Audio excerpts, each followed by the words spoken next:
Here's something for you to be on the lookout for. Surprising service charges popping up on customers' checks as restaurants prepare for Michigan's minimum wage increase come next month.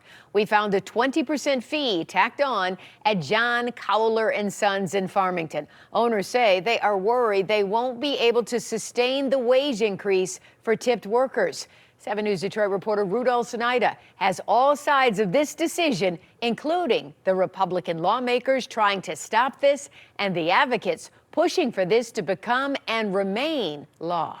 Local restaurants are already trying to get ahead of the jump. They're already implementing 20% service fees on all their orders, saying it's the only way they'll be able to get by if the minimum wage for tipped workers goes up next month.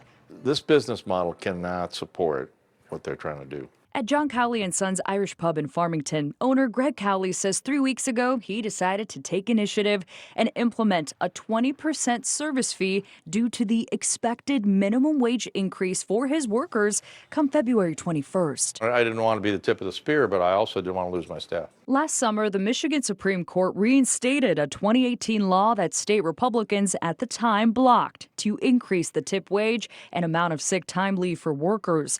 Republican Representative Bill Schuette is now on the committee to make sure that doesn't go into law next month. Unless the legislature acts, we're going to see an elimination of the tip credit, which is going to not only put additional costs on your family when you're going out to eat, but also will rob restaurant workers of their hard-earned tipped wages. But advocacy groups like One Fair Wage disagree, saying that workers will now have a higher wage as well as their tips. The tips aren't going away on February 22nd. This is about raising the base wage with tips on top, and every restaurant worker across Michigan will earn more money. Warren resident Hannah Gregory says despite those possible surcharges statewide, she'll still tip. I have family that have worked in service industries, and I just know how much their tips mean to them and to their family, so I think you have to take care of your neighbors.